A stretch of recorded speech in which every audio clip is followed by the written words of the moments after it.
أعوذ بالله من الشيطان الرجيم. بسم الله الرحمن الرحيم. يا أيها الذين آمنوا أنفقوا مما رزقناكم من قبل أن يأتي يوم لا بيع فيه ولا خلة ولا شفاعة والكافرون هم الظالمون. يا أيها الذين آمنوا أي مؤمنانو أنفقوا خرج كي تاسو مما رزقناكم د هغه مالنا چې درکړی دی موږ تاسو ته د الله تعالی په طاعت کې خرج کړئ.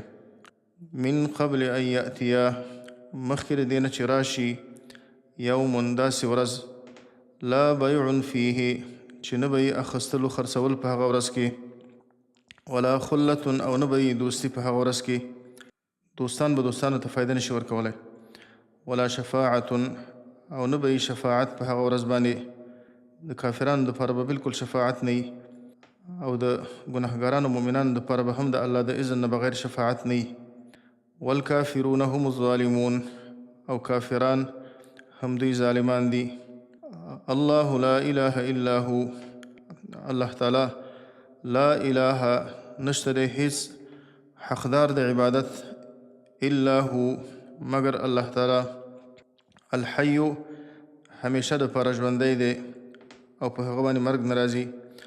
القیوم او هغه ښه سمبالونکی دی د نظام د دې کائناتو او قائم دی په تدبیر د مخلوقاتو خپلو باندې. لا تأخذه ننیسي الله تعالی لره سنة پرکالی ولا نوم او نه خوب له ما فی السماوات خاص د الله تعالی دپاره دي ټول هغه شیان چې په اسمانونو کې دي وما فی الارض او ټول هغه شیان چې په ځمکه کې دي دا ټول د الله تعالی مخلوق دي د الله مملوک دي او د الله بندگان دي.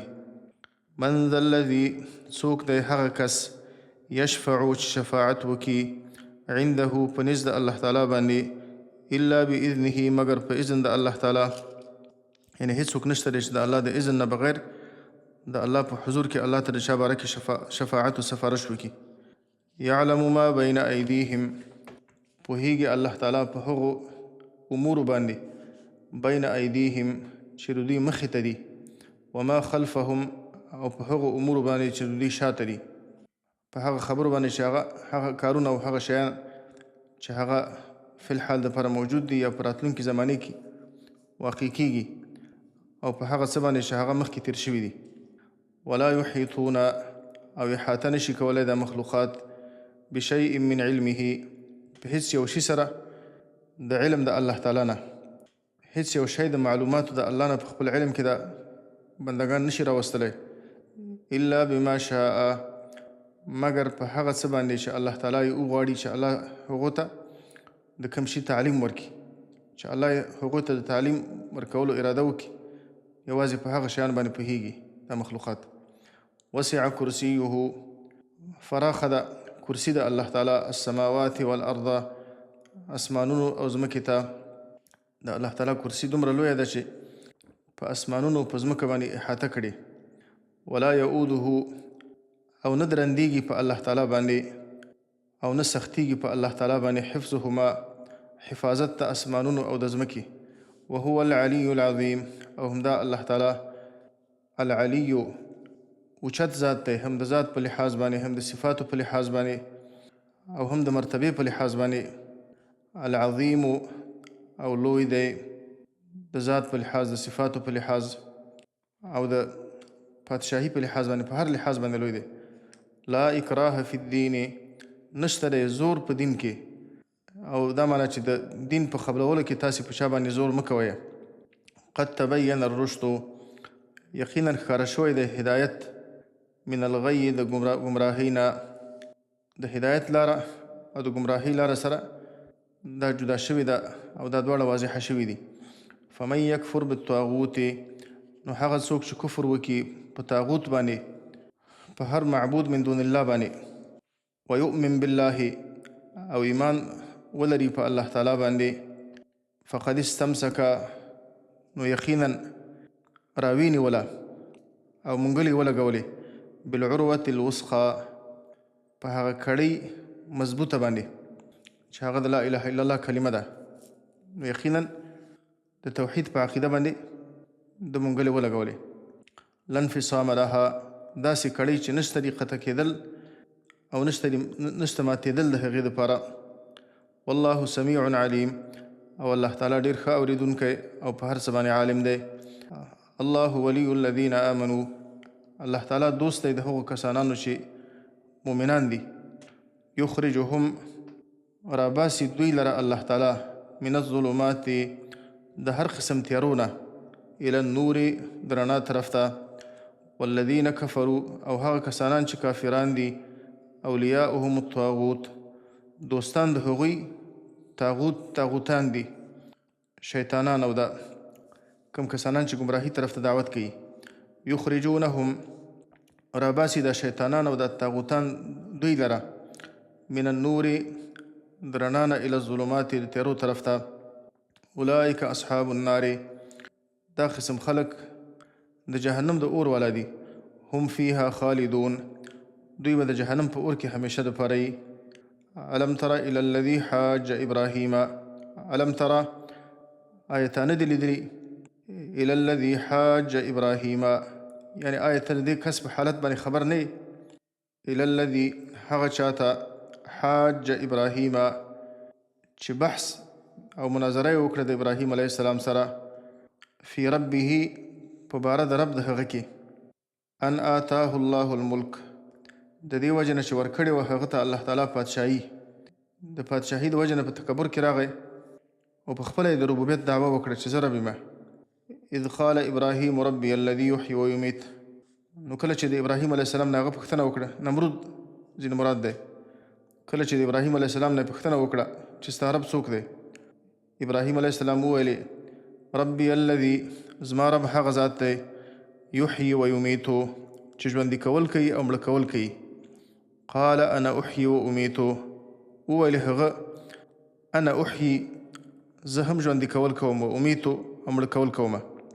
نو یو بندي چې آیا خوشي که وایي دا مې ژوندی که، او بل یې مړ که وایي دا مې مړ که. قال ابراهیم، وویل ابراهیم علیه السلام فإن الله، نو یقینا الله تعالی، یأتی بالشمس، راولی المر، من المشرق، د مشرق د طرف نه. فأتی بها، نو راوله د مر، تراوله د المر من المغرب، د مغرب د طرف نه، که ته ځان ته رب وایې. فبهت الذي کفر، نو حیران، حق پک حیران پاتې شو او لا جواب پاتې شو. الذي کفر، هغه څوک چې کفر یې کړی و او په مناظره او په بحث کې مغلوبه شو. والله لا يهدي القوم الظالمين، او الله تعالی توفیق د هدایت نه ورکوي قوم ظالمانو ته. کوم کسانان چې عناد پکې دی، ضد پکې دی، الله هغو ته هدایت نه ورکوي. او کالذي مر على قرية، او یا آیا تا لیدلی دي هغه کس ته، په شان د هغه کس یو چاته تا لیدلی دي، هغه دې لیدلی، دغه حالت تا ته معلوم دی. الذي مر على قرية، هغه کس چې هغه تیر شو په یو کلي باندې، چې اکثر مفسرین وایي چې عزیر علیه السلام مراد دی ځینې. او دا کلی د بیت المقدس کلی و چې بخت نصر دا کلی وران کړی و او د دې کلي والا یې وژلي و. وهي خاویة على عروشها، په داسې حال کې چې دا کلی خاویة راغورځېدلی و، على عروشها، په خپلو چتونو باندې، یعنې دا کلی وران شوی و، د دې کلي دیوالونه یې د چتونو د پاسه راغورځېدلي وو. اول چت وغورځېږي، بیا دغه د پاسه دیوالونه پر راوغورځېږي. قال انا یحیی هذه الله بعد موتها، قال، نو وویلې دې کس چې غالبا عزیر علیه السلام دی، انا یحیی، څرنګه به ژوندي کوي، هذه، دغه کلي والا، دا کلی یعنې دا کلي والا، یعنې په کومه طریقه به ژوندي کوي. د الله تعالی په قدرت کې شک نشته دی، لیکن د کیفیت سوال کوي چې الله تعالی دا به ته څنګه دوباره به په کومه طریقه باندې ژوندي کوي. انا یحیی، په کومه طریقه باندې به ژوندي کوي، هذه، دا کلی یعنې د کلي والا، الله تعالی بعد موتها، وروسته د مرګ د دې کلي والا نه. نو الله ورته عملا وښودله. فاماته الله، نو مړ که دی الله تعالی 100 عام سل کاله ثم بعثه بیا را ژوندی قال کم لبست نو الله تعالی ورته وویل چې څومره وخت دلته پاتې شوی تا دلته څومره وخت تېر قال لبست يوما او بعض يوم نو هغه وویلې لبست یوما زه دلته پاتې شوی یم او وخت مې تېر کړی دی یوه ورځ او بعض یوم یا نیمه ورځ څه حصه د ورځې ځکه د ورځې په اول کې دی مړ شو او د ورځې په آخر کې دی الله تعالی ژوندی نو ده دا فکر وکړ چې یا دا زه پرون وده شوی یم او اوس را ویښ شوم او یا په همدې ورځ کې مثلا مازدیګر را ویښ شوم نو یا یوه ورځ یا نیمه ورځ قال بل لبست 100 عام قال بل لبست نو الله ورته وویل چې بلکې ته پاتې شوی دلته تا دلته وخت تېر کړی دی 100 عام سل کاله فانظر الى طعامك وشرابك نو ته وګوره خپل خوراک ته وشرابك او خپل څښاک ته د خوراک یو شی ورسره و څوک وایي چې انګور و او انځر ورسره و او د څښاک دپاره څه جوس ورسره و د میوې اوبه ورسره وي لم یتسنه چې بالکل تغییر پکې نه دی راغلی مزه او خوند او بوی نه دی بدل شوی بالکل تازه پاتې دي وانظر الى حمارک او ته وګوره خپل خره ته نو آخر یې الله تعالی مړ کړی و نو ته خره ته وګوره دې لپاره چې د الله تعالی په قدرت باندې پوه شي د الله د قدرت تاته معلوم شي په خپلو سترګو باندې د الله قدرت ووینې ولنجعلک آیة او دې لپاره چې وګرځوو موږ ته آیة للناس نښه د عبرت د نورو خلکو دپاره چې نور خلک په دې باندې پوه شي چې الله تعالی دا مړي دوباره ژوندي کولی شي وانظر الى العظام او وګوره ته هډوکو ته د دې خره هډوکو ته وګوره کیف ننشزها چې څرنګه موږ دا هډوکي ښورو او بیا راپورته کوو او د یو بل سره یو ځای کوو ثم نکسوها لحما بیا ور اغوندو موږ دې هډوکو ته غوښه فلما تبین له نو کله چې ښکاره شو ده ته نښې د قدرت الله تعالی ورته ښکاره شولې قال وی ویلې اعلم زه په دې باندې پوهېږم ان الله على كل شيء قدیر چې یقینا الله تعالی په هر څه باندې ډېر ښه قدرت لرونکی دی وإذ قال إبراهيم رب أرني كيف تحيي الموتى اوس دا الله تعالی درېیمه واقعه ذکر کوي وإذ قال إبراهيم او کله چې وویل ابراهیم علیه السلام رب زما اریني وښیې ماته کیف تحیي الموتى چې په کومه طریقه باندې ته ژوندي کوې دا مړي قال اولم تؤمن الله تعالی ورته وویل اولم تؤمن ایا ستا په دې خبره باندې باور نشته دی یعنې ستا خو په دې خبره باندې باور شته دی دې ته استفهام تقریري وایي قال بلا نو ابراهیم علیه السلام ویل چې بلکې زما په دې باندې باور او یقین شته دی چې ته مړي ژوندي کوې ولكن ليطمئن قلبي لیکن د دې لپاره چې ښه مطمئن شي زړه زما دې لپاره چې دا زما یقین د علم الیقین نه د عین الیقین درجې ته زما دا یقین ترقي وکړي چې دا زما ایمان زیات شي نورم زیات شي قال فخذ 4 من الطير نو الله تعالی ورته وفرمایل فخذ 4 نو ونیسه 4 من الطير 4 قسمه د مرغانو نه 4 مرغان ونیسه فصرهن الیک نو هغه د ځان سره یو ځای کا او د ځان سره مخته کا او ښه ورته وګوره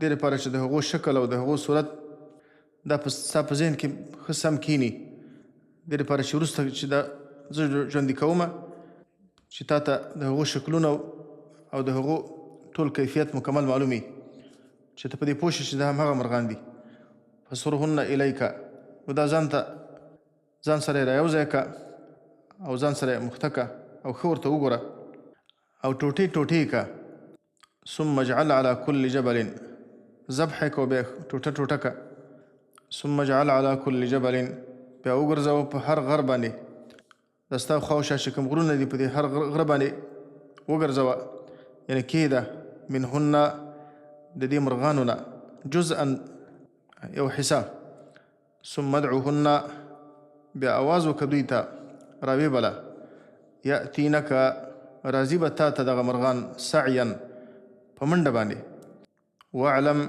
او په دې باندې پوه شه ان الله عزیز حکیم چې یقینا الله تعالی ډېر زیات زورور او غالب دی او هیڅ شی الله نشي کمزوری کولی. الله تعالی څوک د خپل ارادې نه نشي ګرځولی. حکیم او الله تعالی د حکمتونو والا دی. یا ایها الذین آمنوا انفقوا مما رزقناکم. د دې نه وروسته الله سبحانه وتعالی د انفاق متعلق مسائل ذکر کوي. د سورت د آخره پورې الله تعالی هغه مسائل ذکر کوي چې د هغو تعلق د مال سره دی. د مال باره کې الله تعالی 3 قسمه امور ذکر کوي. یو الله تعالی د انفاق ذکر کوي چې تاسې د الله په لاره کې انفاق وکړئ، تاسې د الله په طاعت کې انفاق وکړئ، صدقې ورکړئ چې دا د الله د مخلوقاتو سره احسان دی. او بله معامله د ظلم معامله د الله تعالی د هغه نه منع کوي چې تاسې په سود باندې د چا مال مه خورئ، په حرامه طریقه باندې د چا مالونه مه خورئ. او بل الله تعالی د معاملاتو بیان کوي، د اخیستلو خرڅولو د بیع د شراء مسائل په آخر د صورت کې الله تعالی ذکر کوي چې هغه د عدل معامله ده.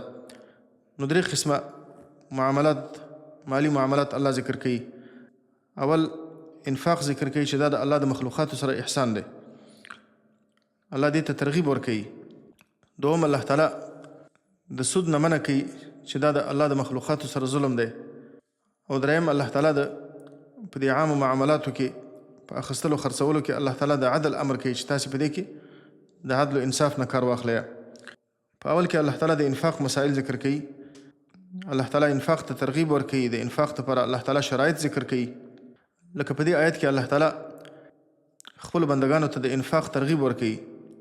ای بندگانو، مخکې د دې نه چې تاسې باندې هغه سخته ورځ راشي چې انسان به په هیڅ طریقه باندې ځان د الله د عذابه نشي بچ کولی، تاسې د هغه نه مخکې دا کوم مال چې الله درکړی دی تاسې د دې نه صدقې ورکړئ، انفاق وکړئ د الله په طاعت کې، د خیر په لار کې تاسې خپل مال مصرف کړئ، دې لپاره چې تاسې په هغه ورځ باندې د الله د عذابه بچ شئ. یا ایها الذین آمنوا. او مخکې د جهاد احکام ذکر شو او دلته الله تعالی د انفاق مسله ذکر کوي، ځکه د انفاق او د جهاد په خپل منځ کې تلازم دی. جهاد د انفاق نه بغیر نشي کېدلی، ځکه د جهاد لپاره اسباب پکار دي، وسایل پکار دي. نو همیشه لپاره چې کله الله تعالی د جهاد مسله ذکر کوي نو د جهاد په څنګ کې الله تعالی د انفاق مسایل هم ذکر کوي. او په جهاد باندې چې الله تعالی کله امر کوي نو الله تعالی جهاد بالمال او جهاد بالنفس دواړه ذکر کوي. جاهدوا باموالکم وانفسکم، تاسې په خپلو مالونو باندې او په خپلو ځانونو باندې جهاد وکړئ. یا ایها الذین آمنوا، ای مؤمنانو، انفقوا مما رزقناکم. انفقوا خرج کی تاسو، مما رزقناکم بعضې د هغه مال نه چې موږ درکړی تاسو ته. دا کوم مال چې ما درکړی الله فرمایي دا مال هم زما دی او ستا نه ټول نه غواړم، د دې یوه حصه د الله دپاره ورکړه. په کوم ځای کې تاسې مصرف کړئ؟ په دې آیت کې الله تعالی د مصرف ځای نه دی ذکر کړی، دې لپاره چې تعمیم افاده کړي چې تاسې د هر خیر په لاره کې انفاق وکړئ، که هغه په جهاد کې دی، که هغه په دعوت کې دی، که هغه د فقراو سره ده، که هغه نفقات واجبه دي، که نفقات مستحبه دي، دا زکات ته هم شاملیږي، نور نفقات واجبو ته هم شاملیږي چې سړی په خپل اهل باندې په خپل خپلوانو باندې خرچه کوي، او نفقات مستحبو ته هم شاملیږي. نو تاسې انفاق وکړئ د هغه مال نه چې ما درکړی تاسو ته.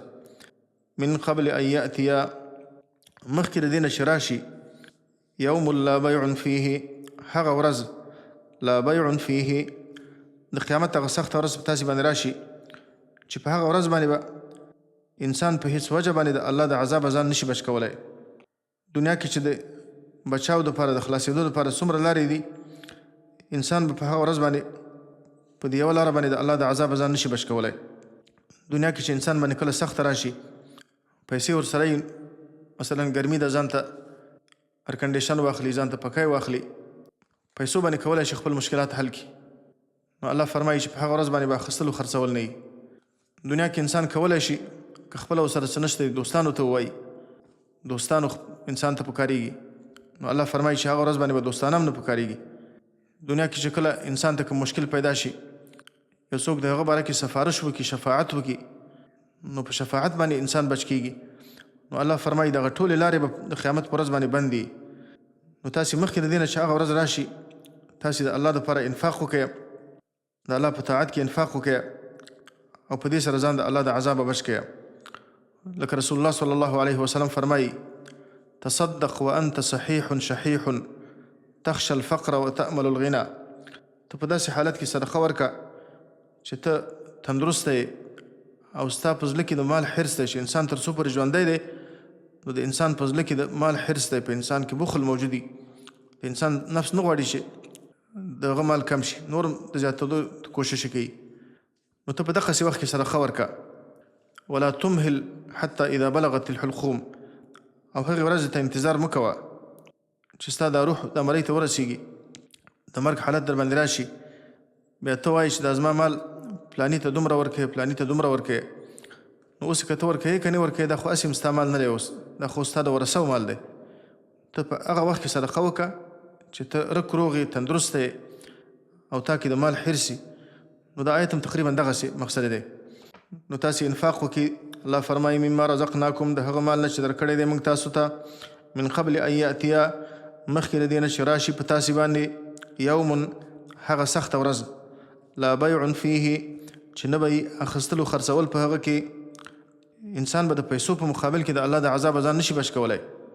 لکه الله تعالی فرمایي چې فالیوم لا یؤخذ منکم فدیة ولا من الذین کفروا. نن به ستاسې نه فدیه نه اخیستل کېږي. که تاسې د مال په مقابل کې غواړئ چې د الله د عذاب ځان بچ کړئ، په دې به تاسې د الله د عذاب ځان نشي بچ کولی. او د کافران به دې ته آماده شي که دا ټول الله فرمایي: ان الذين كفروا وماتوا وهم كفار فلن يقبل من احدهم ملء الارض ذهبا ولا يفتدى به. دا کوم کسانان چې کفر یې کړی دی او په دې کفر باندې مړه شي، نو که دا د ځمکې د ډکوالي په اندازې باندې سره زر الله ورته ورکړي، دی به دې ته آماده شي چې د الله د عذاب په مقابل کې دا ورکړي. لیکن که دا ورته الله ور هم کړي، نو بیا به هم ځینې الله نه قبلوي. ولا يفتدى به، اگر چې د خپل ځان د بچاو دپاره، د خپل ځان د خلاصېدو دپاره دا هم فدیه کې ورکړي، نو په هغه ورځ باندې به اخیستلو خرڅول نه وي، مال به درته فایده نه درکوي. الله فرمایي: یوم لا ينفع مال ولا بنون الا من اتى الله بقلب سلیم. د قیامت ورځ به داسې ورځي، لا ينفع مال، چې مال به انسان ته فایده نشي ورکولی، ولا بنون، اولاد به انسان ته فایده نشي ورکولی، الا من اتى الله بقلب سلیم، مگر هغه څوک چې راغلی دی الله تعالی ته د سلیم زړه سره، چې زړه یې د شرک نه، د ریا نه او د نورو ګندګیو نه پاک دی. نو اخیستلو خرڅول به پکې نه وي. ولا خلة، او نه به یې په هغه ورځ باندې دوستي به نه وي، دوست به دوست ته فایده نشي ورکولی. لکه الله فرمایي چې ولا ينفع حمیم حمیما، او فایده به نشي ورکولی یو دوست بل دوست ته. هر څوک به په خپل فکر کې، حتی خپلوان به انسان ته فایده نشي ورکولی.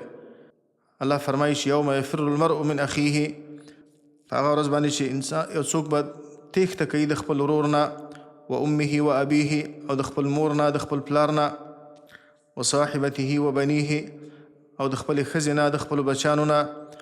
لکل امرئ منهم یومئذ شأن یغنیه، د هر چا دپاره به په دغه ورځ باندې داسې یو حالت وي چې د بل د حالت نه به یې دی مشغوله کړی وي. په دې خپل فکر کې به انسان مصروفه وي، د خپل ځان فکر به ورسره وي، د بل چا فکر به نه وي. نو ولا خلة، او دوستي به په هغه ورځ باندې نه وي، بلکې الله فرمایي چې الاخلاء یومئذ بعضهم لبعض عدو الا المتقین. ټول دوستان به د قیامت په ورځ باندې یو د بل دښمنان وګرځي، الا المتقین، مگر هغه کسانان چې هغه متقیان دي، هغه کسانان چې د هغو دا دوستي د الله دپاره ده، د تقوا په وجه باندې ده، د ایمان د وجه نه ده، یوازې دا دوستي به پاتې، نور دوستان به یو د بل دښمنان وګرځي. ولا شفاعة، او نه به شفاعت، شفاعت به د چا باره کې نه قبلیږي. شفاعت د کافر باره کې خو به بالکل شفاعت نه قبلیږي. لکه الله فرمایي چې فما تنفعهم شفاعة الشافعین، فایده به نه ورکوي دوی ته شفاعت د شفاعت کوونکو. او الله فرمایي چې دوی به د قیامت په ورځ باندې ووایي چې فما لنا من شافعین، نو نشته زموږ دپاره نن هیڅ شفاعت کوونکي. دا کوم معبودان چې تاسې ورته عبادت کوئ، مشرکانو چې د باطلو معبودانو ته عبادت کاوه نو دوی به دا خبره کوله چې هؤلاء شفعاؤنا عند الله، دا به د الله په دربار کې زموږ دپاره شفاعت کوي. نو الله فرمایي شفاعت به فایده نه ورکوي. د مؤمنانو دپاره به د الله په اذن باندې شفاعت لکه وروسته په دې صورت آیت کرسي کې را روان دی. د مؤمنانو دپاره شفاعت شته دی. معتزله او خوارج هغوی شفاعت بالکل نه مني. اهل سنت والجماعت عقیده دا ده چې شفاعت شته دی، خو د مؤمنانو دپاره او د الله تعالی په اذن باندې پیغمبران علیهم الصلاة والسلام به شفاعت کوي. د الله تعالی نیکان بندگان اولیاء صالحین به شفاعت کوي، خو د الله تعالی په اذن باندې او د مؤمنانو دپاره به کوي چې هغه به وروسته ذکر شي. والکافرون هم الظالمون، او کافران هم دوی ظالمان دي. الله فرمایي ډېر لوی ظالمان دي، ځکه دومره سخته ورځ پر روانه ده او د دغې سختې ورځې دپاره هېڅ فکر نه کوي، د دې دپاره هېڅ تیاری نه نیسي، او بل په دې وجه ظالمان دي نو په ځان باندې سخت ظلم کوي. بل د دې وجه نه ظالمان دي چې د الله تعالی حق بل چاته ورکوي. عبادت او بندګي یوازې د الله تعالی حق دی، دوی د الله نه بغیر بل چاته عبادت کوي. لکه الله فرمایي ان الشرک لظلم عظیم، یقینا شرک لظلم عظیم، خامخا شرک ډېر لوی ظلم دی. عطا ابن دینار فرمایي الحمد لله الذي قال والكافرون هم الظالمون ولم يقل والظالمون هم الكافرون.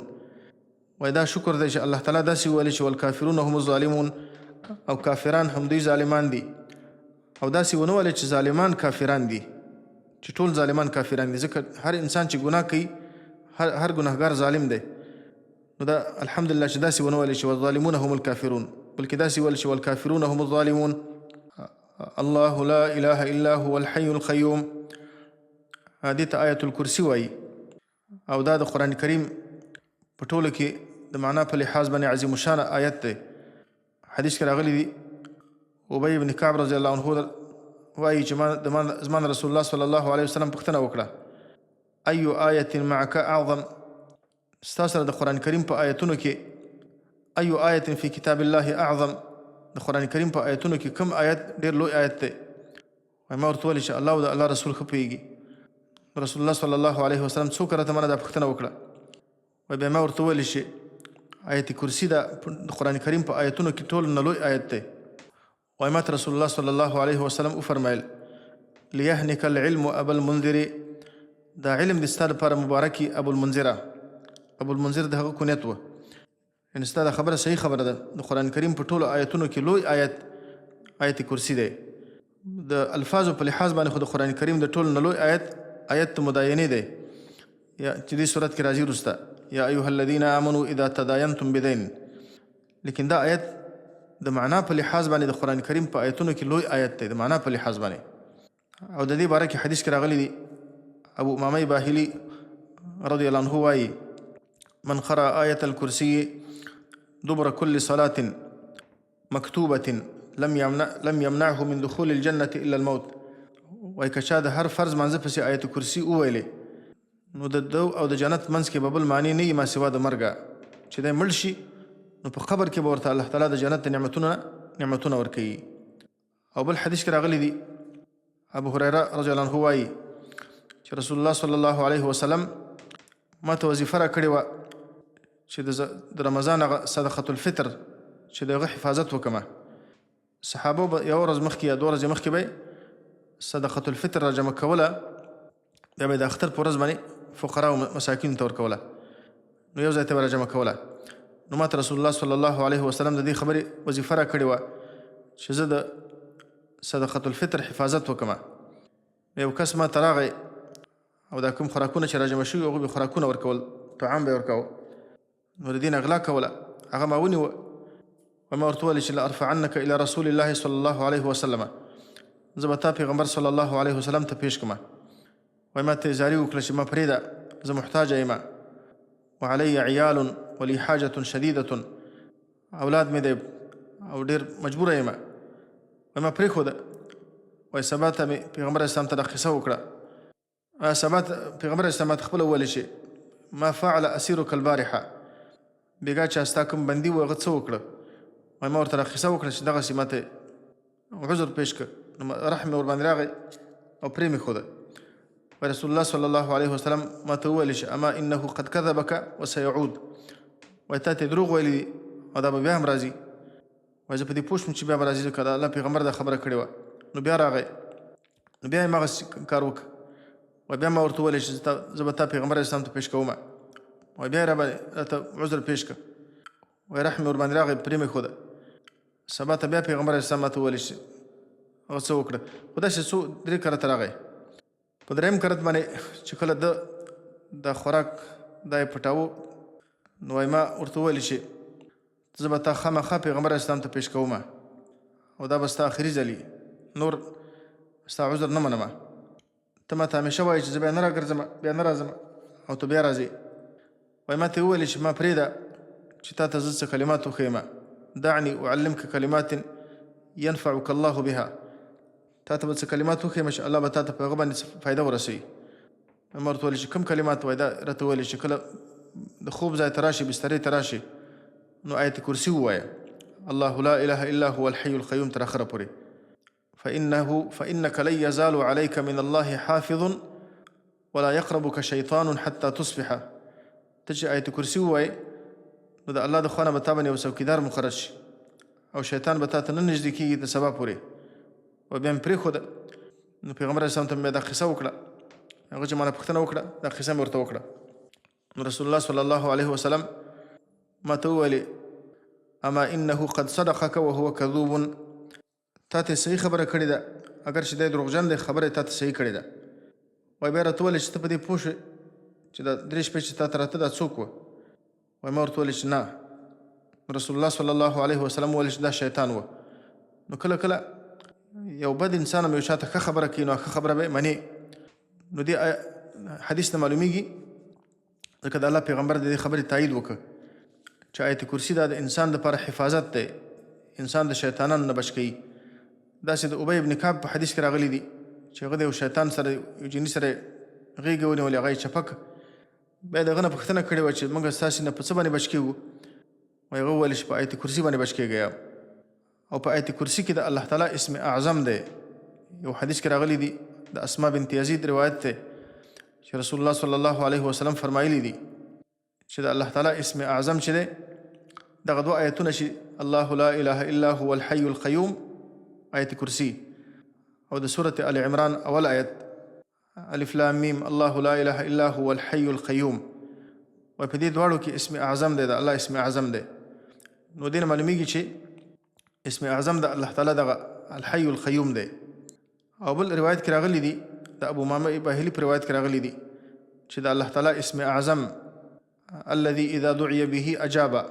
هغه اسم اعظم چې کله انسان د الله تعالی نه د هغه په وسیله باندې سوال وکړي، دعا وکړي، نو الله تعالی دعا قبلوي.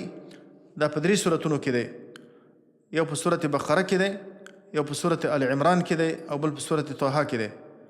نو په سورة بقره کې خو دا آیت کرسي کې دی، او په سورة آل عمران کې دغه اول 2 آیتونه چې دي 2 آیت کې، او په سورة طه کې وعنت الوجوه للحي القيوم دغه آیت دی، 114 آیت دی. نو دا آیت مشتمل دی په د الله تعالی په اسم اعظم باندې، او د الله اسم اعظم دغه الحي القيوم دی.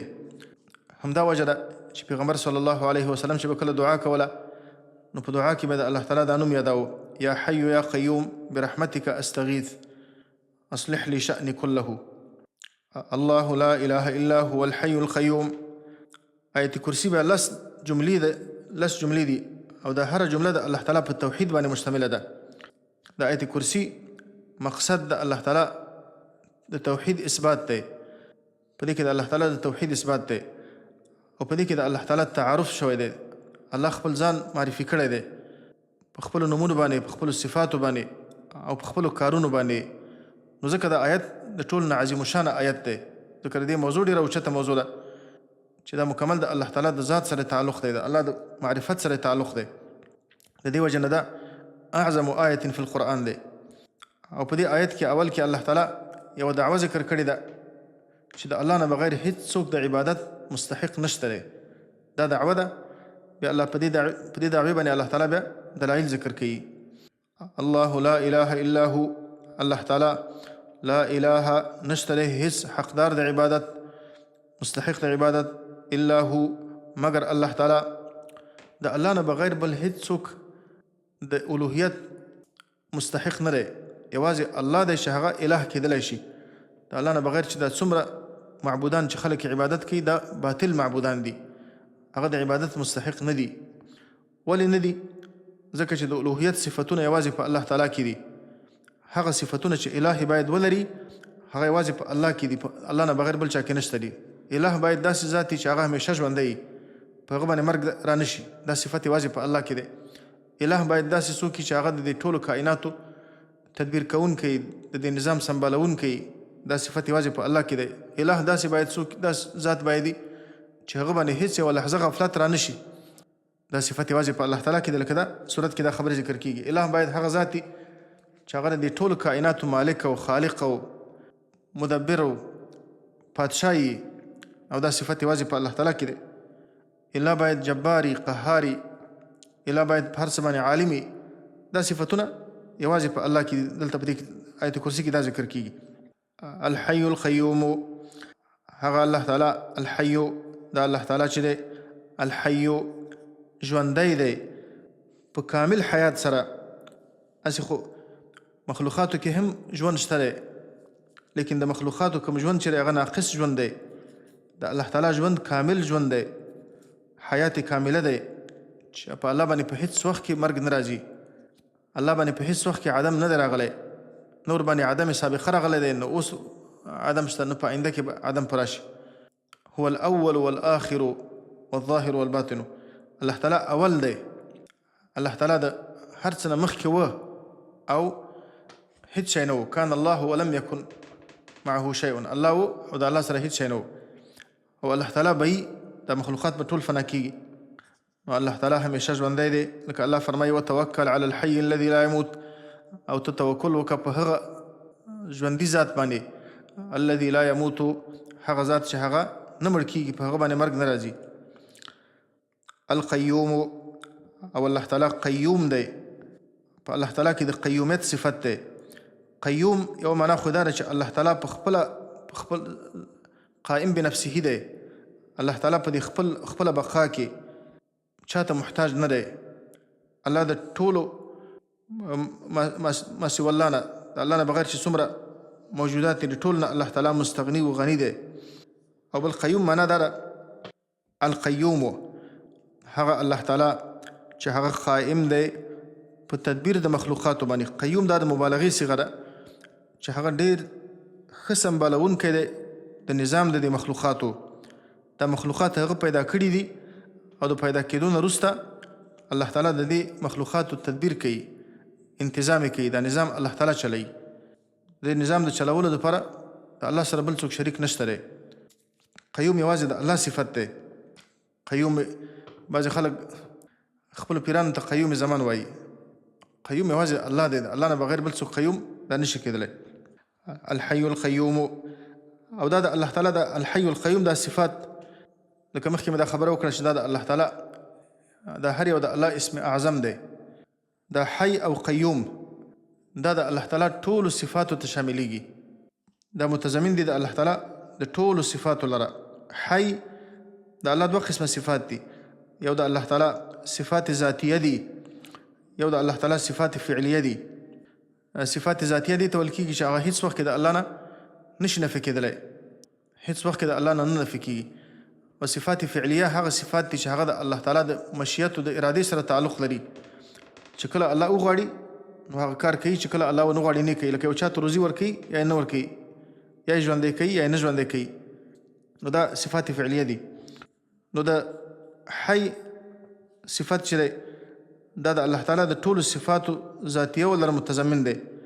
ځکه چې یو ذات حي شو نو په هغه کې اوریدل او په هغه کې لیدل او په هغه کې علم، قدرت، اراده، قوت، رحمت، عفو، مغفرت او داسې نور صفات ذاتیه دا ټول پکې راځي. او د الله تعالی د قیوم په صفت کې د الله تعالی ټول هغه صفات فعلیه چې الله د دې کائناتو تدبیر کوونکی دی، الله د نظام چلوونکی دی. نو خامخا الله به څوک پیدا کوي، څوک به الله تعالی مړه کوي، چاته به الله روزي ورکوي، چاته به یې نه ورکوي، څوک به الله تعالی غریب کوي، څوک به الله تعالی فقیر کوي، چا باندې به الله مریضي راولي، چاته به الله شفا ورکوي. دا د الله صفات فعلیه دي.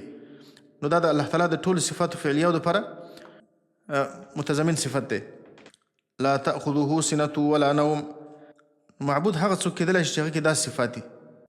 یو د هغو دلایل نه چې الله تعالی د دې باطلو معبودانو باره کې وایي چې هغه معبودان نشي کېدلی.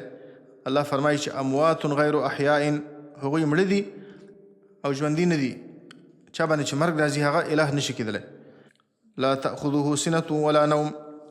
لا تأخذه ننیسي الله تعالی لره سنة ولا نوم، پرکالي د خوب مقدمه، هغه خوب چې اثر یې په سترګو باندې اول پرېوځي. ولا نوم او نه خوب. دا د الله صفات سلبي دی. د الله صفات دوه قسمه دي، یو د الله تعالی صفات ثبوتیه دي، یو د الله تعالی صفات سلبیه دي. صفات ثبوتیه هغه صفات چې هغه د الله تعالی د کمال صفات دي چې موږ به د هغو نسبت الله ته کوو چې الله ژوندی دی، الله قیوم دی، الله علیم بكل شیء دی، الله په هر څه باندې قدرت لرونکی دی، الله د هر څه اوریدونکی دی، د هر څه لیدونکی دی. دا د الله صفات ثبوتیه دي، هغه کمالات چې هغه موږ باید الله ته نسبت وکړو. یو صفات سلبیه دي. صفات سلبیه معنی کوم شی چې د الله په شان کې عیب دی، د الله په شان کې نقص دی، نو د نقصاناتو د الله نه نفي کول دا صفات سلبیه دي. په الله باندې خوب نه راځي، په الله تعالی باندې غفلت نه راځي. لا یضل ربي ولا ینسى. موسی علیه السلام وایي لا یضل ربي، زما رب نه خطا کیږي، ولا ینسى او نه کومه خبره هیروي. وما کان ربک نسیا، او ستا رب هیرونکی ذات نه دی. لا یموتو، په الله باندې مرګ نه راځي. ولم یعی بخلقهن، د دې ځمکې او د اسمانونو په پیدا کېدو باندې الله تعالی ستړی شوی نه دی. وما مسنا من لغوب، الله فرمایي د اسمانونو ځمکه چې ما کله پیدا کړه نو ما ته کومه ستوماني او ستړیا ونه رسېدله. لم یلد ولم یولد، الله تعالی چې دی نه د هغه نه څوک پیدا دی، نه الله د چا نه پیدا دی. ولم یتخذ ولدا، الله تعالی اولاد نه دی نیولی، الله تعالی ځان دپاره ښځه نه دی نیولی. دا د الله صفات سلبیه دي. خو د الله په صفاتو سلبیهو کې همیشه دا قانون دی چې د الله صفات سلبیه به داسې صفات دي چې هغه به متضمن د کمال لري. لکه موږ چې دلته اوس وایو لا تأخذه سنة، الله تعالی نه نیسي الله تعالی لره سنة پرکالي، ولا نوم او نه خوب. په الله باندې خوب نه راځي، په الله باندې غفلت نه راځي. د دې معنی دا ولې؟ ځکه چې الله کې کامل حیات موجود دی. الله تعالی چې دی قیوم دی، الله د دې ټولو کائناتو تدبیر کوونکی ذات دی. نو د الله د ژوند سره د الله تعالی د قیومیت سره دا منافي ده چې هغه باندې د خوب راشي، ځکه خوب دا عیب دی.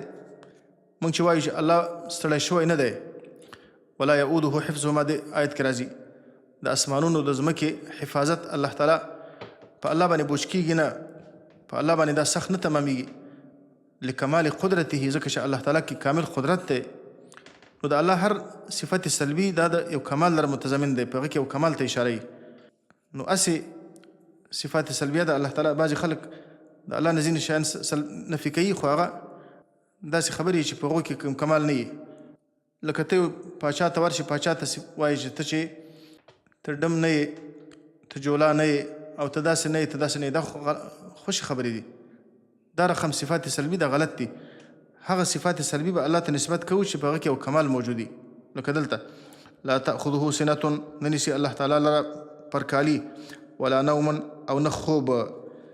ځکه دا خوب چې دی دا یو قسم مرګ دی او په الله باندې مرګ نه راځي.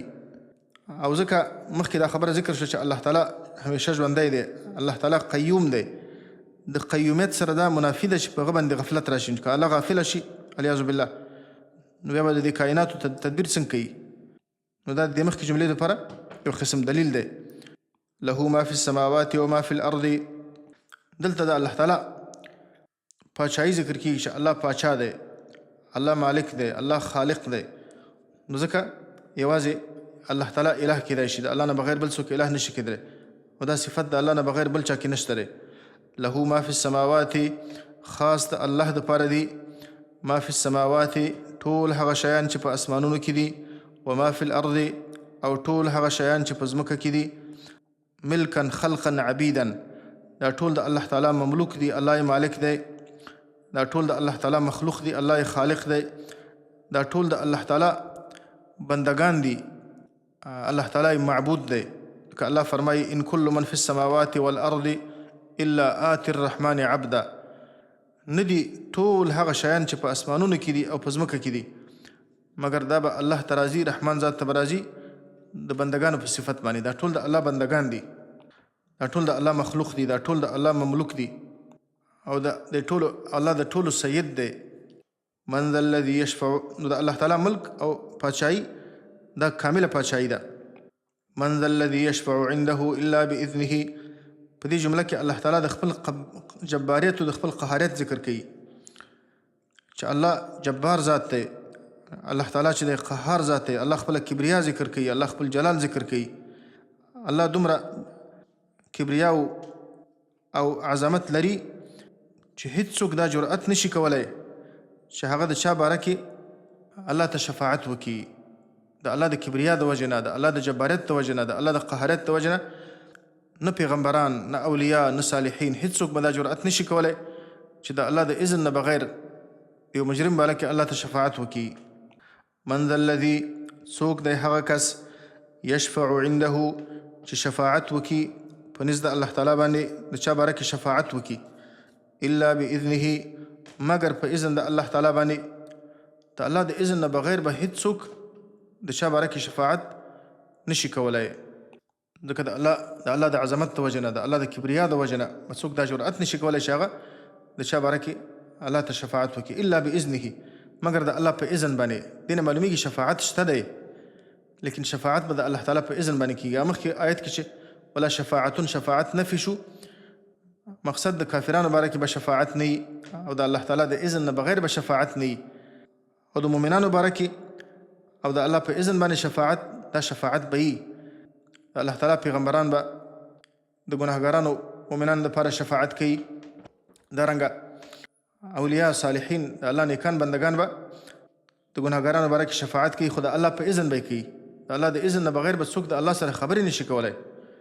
لکه وروسته الله تعالی دا خبره ذکر کوي چې یوم یقوم الروح والملائکة صفا لا يتکلمون الا من اذن له الرحمن. خبرې به نشي کولی مگر هغه څوک چې رحمان ذات هغه ته اجازه وکړي. د رحمان ذات ته اجازې نه بغیر به څوک د هغه سره خبرې نشي کولی. نور به پیغمبران علیهم الصلاة والسلام به شفاعت کوي، خو د الله په اذن باندې. لکه حدیث کې راغلی دی، رسول الله صلی الله علیه وسلم فرمایي چې دا ټول انسانان دا به مایوسه شي او هر څوک به د خپل ځان په فکر کې. رسول الله صلی الله علیه وسلم به د قیامت ورځ باندې فرمایي چې زه به راشم آتی تحت العرش، زه به راشم د عرش لاندې، فاخر ساجدا، نو زه به په سجدې باندې پرېوځم، نو فیدعنی ما شاء الله ان یدعنی، نو الله به ما پرېږدي تر څو پورې چې الله غوښتي چې ما پرېږدي. داسې به زه الله ته په سجدې باندې پروت یم. ثم یقال ارفع رأسک، بیا به د الله د خوا نه ماته وویل شي سر دې پورته که، وقل تسمع واشفع تشفع، او ته خبره وکړه ستا خبره به اورېدل کېږي، او شفاعت وکړه ستا شفاعت به منل کېږي. رسول الله صلی الله علیه وسلم به الله ته شفاعت وکړي. او حدیث کې راغلی دی چې په هغه وخت کې به الله تعالی ماته داسې محامد او داسې دعاګانې به الله زما په ژبه باندې جاري کړي، ماته به الله پاک الهام وکړي چې هغه دعاګانې ماته اوس نه دي زده، نو الله به بیا ماته شفاعت اجازه وکړي. نو د الله په اذن باندې به شفاعت کېږي. ښه، د الله په اذن باندې شفاعت کېدل، شفاعت اختیار به یوازې د الله سره وي. لکه الله وروسته فرمایي په سورة زمر کې دی غالبا، قل لله الشفاعة جميعا، ټول شفاعت یوازې د الله په اختیار کې دی. په دې کې به مقصد څه شي؟ نو الله تعالی دا بعضې خلک علیاذ بالله د شفاعت باره کې یو غلط تصور د خلکو دی، وایي الله تعالی به دا بعضې کسان دوزخ ته بیایي، پیغمبر صلی الله علیه وسلم به جنت ته بیایي، علیاذ بالله. نه، دا کمال ټول د الله تعالی دی. په دې شفاعت کې کمال د الله دی. د شفاعت مقصد دا شی دی، یو خو الله تعالی په دې کې خپل عظمت ښکاره کوي چې ګوره پیغمبران، نیکان، صالحان، دا بندگان الله ته د یو چا باره کې شفاعت کوي، نو په دې کې د الله عظمت او د الله لوی ښکاره کېږي چې الله دومره لوی ذات دی چې خلک هغه ته سفارش کوي، شفاعت کوي. او بل په دې کې د الله رحمت ښکاره کېږي چې الله په دې خپلو بندګانو باندې دومره مهربانه دی، سره د دې نه چې ګناهونه به هم کړي، د الله نافرماني به هم کړي، لیکن بیا به هم الله تعالی د هغو باره کې د خپلو نیکانو بندګانو ته، پیغمبرانو صالحانو ته به الله د شفاعت اجازه کوي چې تاسې دوی باره کې ماته شفاعت وکړئ. ښه د هغوی د شفاعت کولو څه فایده؟ په دې کې د شفاعت کوونکي اکرام ته اشاره ده. الله د دې پیغمبرانو، الله د صالحانو نیکانو هغه عزت او کرامت دې نورو ته ښکاره کوي. لکه دنیا کې مثلا بلا تشبیه د الله کارونه د چا سره نه مشابه کېږي، خو هسې د پوهې دپاره لکه کله چې د جایزې تقسیمیږي، اکثر محافلو کې چې کله جایزې تقسیمیږي نو جایزې خو د ادارې د خوا نه تقسیمیږي. بیا هلته مختلف کسان کله د یو چا نوم واخلي چې تاسې راشئ دا جایزې ورکړئ دې کسانو ته، کله د نورو کسانو نوم واخلي. نو په دې کې مقصد دا وي چې د هغو اکرام ته اشاره وي. جایزه خو هغه اداره هم ورکولی شي، لیکن د هغو د اکرام دپاره. نو دلته الله تعالی د پیغمبرانو د دې نیکانو صالحانو د اکرام دپاره، د هغو د قدردانۍ دپاره به الله تعالی دوی ته اجازه وکړي چې تاسې شفاعت دوی باره کې وکړئ چې زه دوی وبخمه. نو شفاعت به وي خو لیکن د الله په اذن باندې به وي او د مؤمنانو باره کې به وي.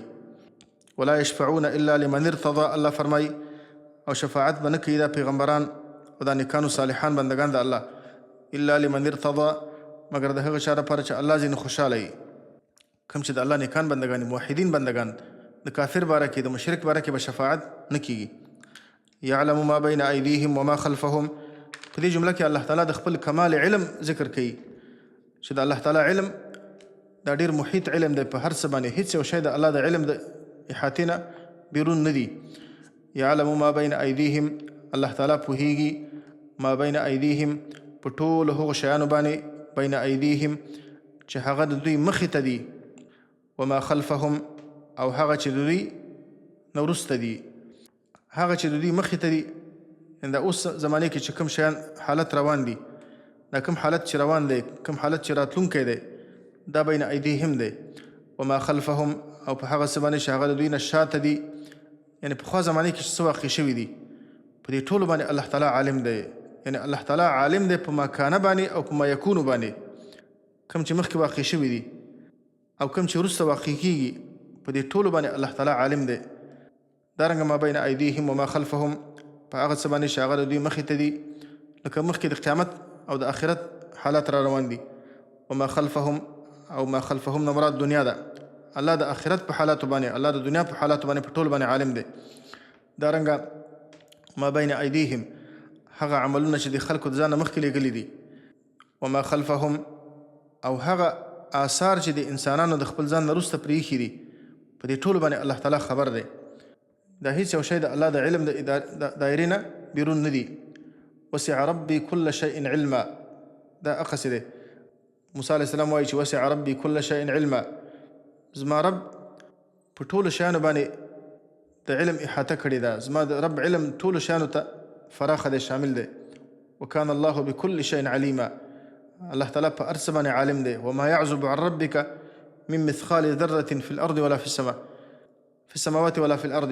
دا ستا د رب د علم نه هیڅ یو شی پټ نه دي. د مثقال ذرې په اندازې باندې، د ذرې په اندازې باندې هیڅ یو شی د الله د علم نه پټ نه دي. ولا يحيطون بشيء من علمه إلا بما شاء. اوس دلته الله تعالی د مخلوقاتو د علم نقصان ذکر کوي چې د الله علم کامل دی او د مخلوقاتو علم ناقص دی.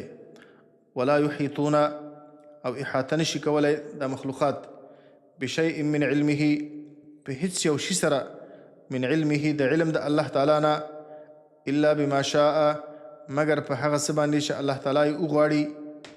بشيء من علمه یو معنا خو دا ده چې د الله تعالی په ذات باندې، د الله تعالی په صفاتو باندې، د الله په عظمت باندې د مخلوقات علم نشي حاصلولی مگر هغه چې الله ورته دغه علم ورکړی دی، چې الله په خپل قرآن کې او د رسول الله صلی الله علیه وسلم په ژبه باندې الله بیان کړي دي.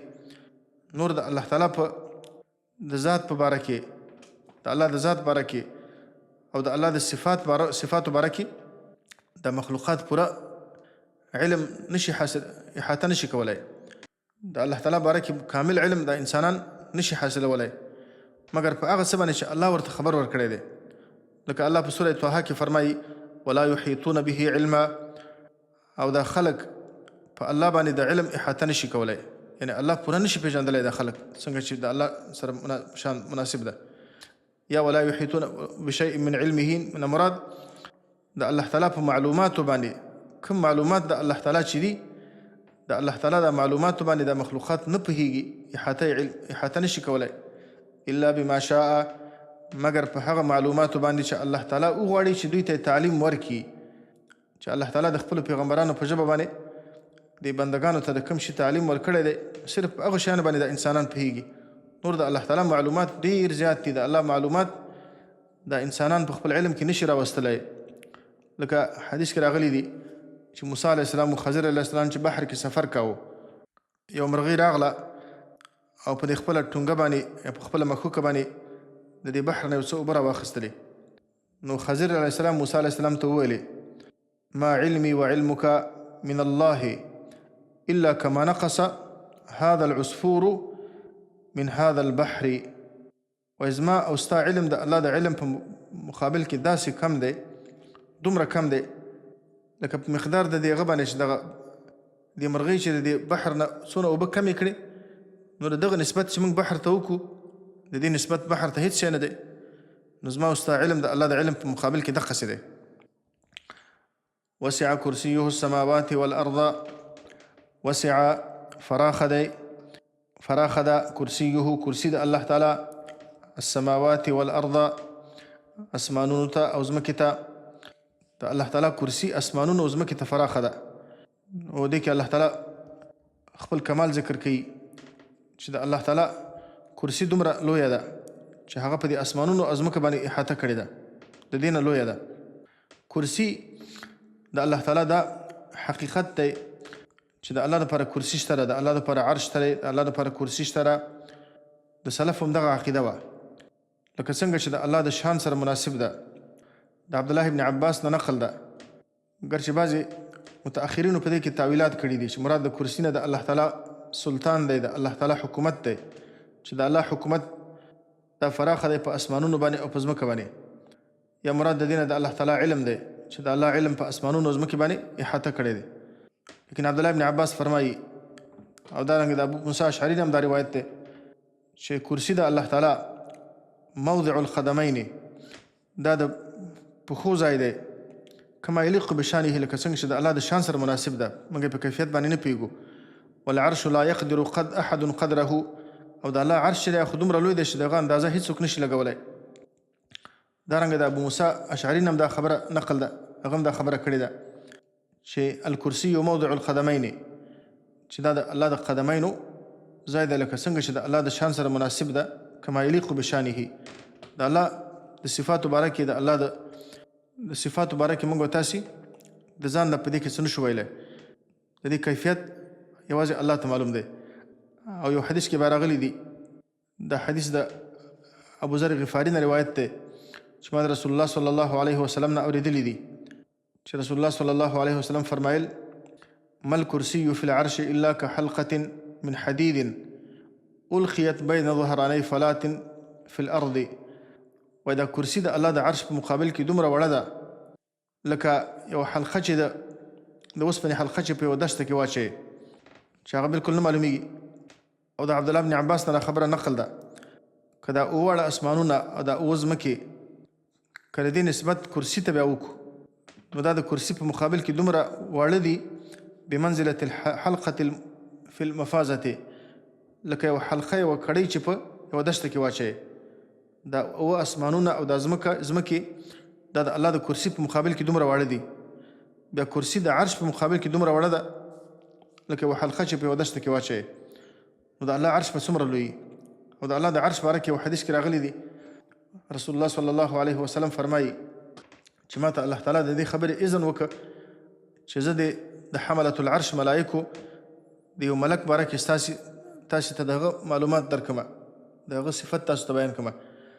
یعنې دې معنا دا ده چې الله خپل پیغمبر ته د دې خبرې اجازه نه ده ورکړې چې پیغمبر د مخلوق عظمت بیان کړي، لیکن دلته ما ته اجازه وکړه چې زه د دې ملک حالت تاسو ته بیان کړمه، ځکه د دې په بیانولو کې تاسې د الله عظمت پیژنئ.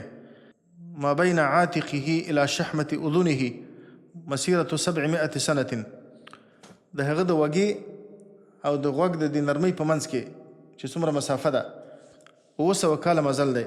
700 کاله مزل د هغه د وږې او د هغه د غوږ د نرمۍ تر منځه دومره مزل دی. نو د الله عرش په څونه لوی، خپل الله سبحانه وتعالی څونه لوی ذات دی. ولا يؤوده حفظهما وهو العلي العظیم. ښه دومره لوی کائنات چې الله پیدا کړي دي نو دا خو به د دې ساتنه به څنګه وي، د دې د سنبالول به څنګه وي. نو الله فرمایي چې الله ته هیڅ سخته نه ده. ولا یؤوده او نه درندېږي په الله تعالی باندې او نه سختېږي په الله تعالی باندې. حفظهما ساتنه د دې اسمانونو او د ځمکې سره د دې نه چې د الله د اسمانونو او ځمکې څومره فراخې دي، لیکن د دې نظام سنبالول د دې ساتل دا په الله باندې بالکل نه دي سخت، الله تعالی ته ډېر اسانه دي. لکه څنګه چې الله تعالی د دې په پیدا کولو باندې نه دی ستړی شوی. لکه الله فرمایي چې ولم یعی بخلقهن، الله تعالی د دې اسمانونو او د ځمکې په پیدا کولو باندې ستړی شوی نه دی. او فرمایي چې وما مسنا من لغوب، او ما ته ستړیا نه ده رسېدلې د اسمانونو د ځمکې په پیدا کېدلو کې. نو دارنګه د دې ساتنه هم الله تعالی ته اسانه ده. ولقد خلقنا السماوات والارض وما بينهما في 6 أيام وما مسنا من لغوب. اسمانونه او د ځمکې الله فرمایي او په دې کې چې څومره شیان دي دا ما په 6 ورځو کې پیدا کړي دي. وما مسنا من لغوب، او ما ته په دې کې ستوماني او ستړیا نه ده رسېدلې الله فرمایي. نو دارنګه الله تعالی ته ساتل هم اسانه دي. وهو العلي العظیم، او دا الله تعالی چې دی العلي اوچت دی. الله اوچت دی هم د ذات په لحاظ باندې، د الله ذات اوچت دی. دا په قرآن او حدیث کې دا مسله ډېره مختلفو احادیثو کې مختلفو آیتونو کې ذکر شوې ده چې الله د ذات په لحاظ باندې اوچت دی. دارنګه الله تعالی د صفاتو په لحاظ باندې اوچت دی. د الله ذات هم اوچت دی، د الله تعالی صفات هم اوچت دي، د الله تعالی قدر او مرتبه اوچته ده. او الله تعالی د قهر او د غلبې په لحاظ باندې هم په ټول باندې اوچت دی. العظیم، او الله تعالی د هر چا نه ډېر لوی دی. د الله ذات هم لوی دی، د الله تعالی صفات هم لوی دي، د الله تعالی سلطان او د الله پادشاهي هم لویه ده. لا اکراه فی الدین. نو په دې آیت کرسی کې په دې کې د الله تعالی د توحید اثبات دی، د الله معرفت دی. په دې کې د الله تعالی 2 قسمه صفات ذکر شو. یو د الله تعالی صفات ثبوتی ذکر شو، او بل د الله تعالی صفات سلبي ذکر شو. صفات ثبوتی هغه کمالات چې هغه الله ته ثابتېږي، او صفات سلبي هغه عیبونه چې هغه د الله تعالی نه نفي کېږي. په الله باندې خوب نه راځي، په الله باندې پرکالي نه راځي، الله تعالی ستړی کېږي نه، الله باندې د اسمانونو د ځمکې ساتنه دا نه درندېږي ورباندې. دا د الله تعالی صفات سلبیه دي. لا اکراه فی الدین. نو دا ټول صفات دا چې راجمو کې دینه دا ثابتېږي چې الله لا اله الا هو، چې د الله نه بغیر هیڅ څوک د عبادت مستحق نشته دی. لا اکراه فی الدین قد تبین الرشد من الغی. نو وروسته د دې نه چې الله تعالی خپل توحید ذکر کړ، او دا توحید الله تعالی دلته ذکر کړی دی. مخکې د انفاق ذکر وشو، مخکې الله تعالی د انفاق امر وکړ، بیا وروسته الله تعالی په خپل توحید او د خپل معرفت ذکر وکړ. د دې منځ کې مناسبت دا دی چې انسان ته د مال لګول دا په انسان باندې سخت تمامېږي، ځکه انسان ته مال محبوب دی. نو الله تعالی خپل تعارف وکړ، الله خپل معرفت په دې آیت کې ذکر کړ، دې لپاره چې دا بندگان الله تعالی وپېژني او د بندگانو د الله تعالی سره مینه پیدا شي، د الله سره محبت پیدا شي. نو کله چې دا بندگان الله تعالی وپېژني او د الله سره محبت پیدا شي، بیا د دغه محبوب ذات لپاره د خپل محبوب مال لګول دا انسان ته اسانه شي. بیا ځکه چې الله تعالی د دې نه ډېر زیات محبوب دی. انسان طبیعتا مال سره محبت لري، لیکن کله چې انسان الله تعالی وپېژني نو د الله سره محبت پیدا کېږي، بیا انسان ته د مال لګول دا اسانه شي. لا اکراه فی الدین. نشته دی زور په دین کې، نشته زور او جبر په دین کې. امام ابن کثیر رحمة الله علیه فرمایي چې لا تکرهوا احدا على الدخول في دین الاسلام. تاسو یو څوک مو مجبوره کوئ چې هغه د اسلام په دین کې داخل شي. د اسلام په دین کې په داخلولو باندې تاسو چا باندې زور مه کوئ. لا اکراه فی الدین. نشته دی زور او جبر فی الدین په دین کې، د دین په داخلېدلو کې، یعنې تاسو په چا باندې زور مه کوئ. دلته سوال دی چې الله فرمایي چې لا اکراه فی الدین، تاسو په دین کې په چا باندې زور او جبر مه کوئ. سره د دې نه چې که یو څوک مونځ نه کوي نو په هغه باندې جبر کېدلی شي، یا څوک زکات نه ورکوي نو هغه باندې زور کېدلی شي. حتی ابوبکر صدیق رضی الله عنه د مانعینو د زکات سره جهاد یې ورسره کړی و، هغو سره قتال وکړه، او الله فرمایي چې په دین کې جبر نشته دی. دلته مقصد دا دی چې په دین کې په داخلېدلو کې جبر نشته دی. لکه حافظ ابن کثیر صاحب فرمایي على الدخول فی دین الاسلام، تاسې په چا باندې زور مه کوئ په داخلېدلو کې په اسلام کې چې هغه دې په اسلام کې خامخا داخل شي. یو وارې چې څوک په اسلام کې داخل شو نو بیا د احکامو په منلو کې په هغه باندې زور بیا شته دی. او دا آیت د دې باره کې نازل شوی و چې د انصارو څه اولادونه هغه د یهودو سره وو، مخکې د اسلام نه هغو ته سپارلي وو او هغوی تربیه کړي وو، نو هغه هم یهودیان شوي وو. بیا کله چې پیغمبر صلی الله علیه وسلم یهود د مدینې نه ایستل نو هغه د هغو بچیان هم ورسره وتل. نو انصار د دې خبرې معنی شوه چې دا خو زموږ بچیان دي، دا خو باید اسلام قبول کړي. نو الله د آیت راولېږه چې په چا باندې تاسې په اسلام کې زور مه کوئ. یا دارنګه د یو کس و د هغه زامن نصرانیان وه، 2 زامن یې نصرانیان وه او دی مسلمان وه. نو هغه رسول الله صلی الله علیه وسلم ته وویلې که زه په دوی باندې زور وکړم چې دوی ایمان راوړي مسلمانان شي، نو الله د آیت راولېږه چې نه، د دین په منلو کې تاسې چا باندې زور مه کوئ، بلکې هر څوک تاسې خپل طبیعت ته پرېږدئ. بیا خو دا العبرة بعموم اللفظ لا بخصوص السبب، اعتبار چې دی عموم د الفاظو ته دی. نو دا د قیامت پورې دا حکم دی چې چا باندې په اسلام کې زور نه کیږي. او د جهاد باره کې که څوک دا وایي چې دا جهادونه بیا ولې فرض شوي دي، نو جهاد دې لپاره نه دی فرض شوی چې تاسې چې مجاهدین دي او څوک په زور په اسلام کې داخل کړي. تر اوسه پورې په اسلامي تاریخ کې دا نه دی پېښه شوې چې مسلمانان دې په چا باندې زور کړی چې تاسې خامخا مسلمانان شئ. جهاد دې لپاره کیږي چې د الله نظام دی د الله په ځمکه باندې حاکم شي.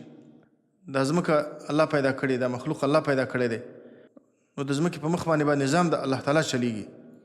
ان الحکم الا لله، حکم او نظام به یوازې د الله تعالی وي. نو که کافر هم د دغه نظام د چتر د لاندې ژوند کوي، جزیه ورته ورکوي، کافر ته هم امن ورکول کیږي. په هغه باندې دا زور نه کیږي چې ته خامخا مسلمان شه. د اسلام دعوت ورکول کیږي، لیکن دا زور نور باندې کیږي چې ته خامخا مسلمان شه.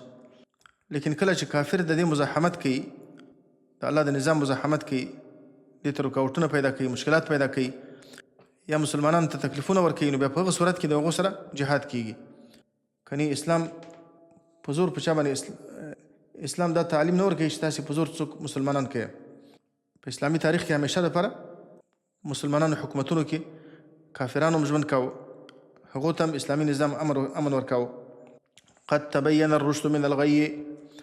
اوس الله د دې خبرې دپاره سبب ذکر کوي چې ولې تاسې په چا باندې په اسلام کې په دین داخلېدلو کې زور مه کوئ. قد تبین الرشد من الغی، یقینا ښکاره شوی دی الرشد هدایت، من الغی د ګمراهۍ نه. رشد معنا د حق په لاره باندې تلل، او غی معنا د سرکشۍ او د باطل په لاره باندې تلل. یعنی هدایت او ګمراهي دا یو د بل نه جدا شوي دي، دا ښکاره شوي دي، ځکه د اسلام د حقانیت دلایل دومره روښانه دي. الله فرمایي که څوک په دې کې سوچ او فکر وکړي نو هغه ته د اسلام حقانیت ښکاره کیږي. لکه رسول الله صلی الله علیه وسلم فرمایي ترکتکم علی محجة بیضاء لیلها کنهارها لا یزیغ عنها الا هالک. ما تاسې په داسې روښانه لاره باندې پرېښي یاستئ، دومره روښانه واضحه لاره ده، لیلها کنهارها، شپه یې دومره روښانه ده لکه د ورځې په شان، لا یزیغ عنها الا هالک، د هغه نه کږېږي مګر هغه انسانان چې هغه تباه و برباد دي. نو اسلام واضحه دی، د اسلام دلایل واضحه دي.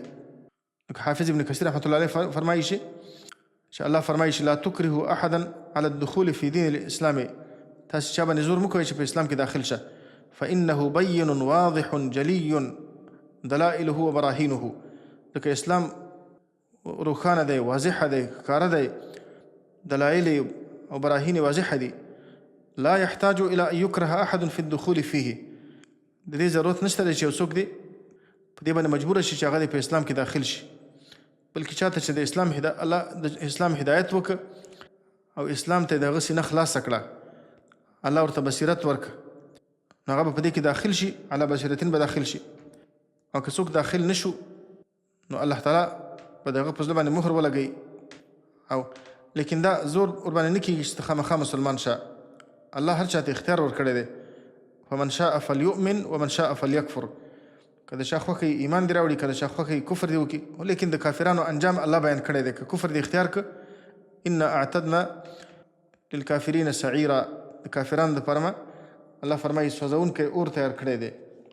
فمن یکفر بالطاغوت ویؤمن بالله فقد استمسک بالعروة الوثقى.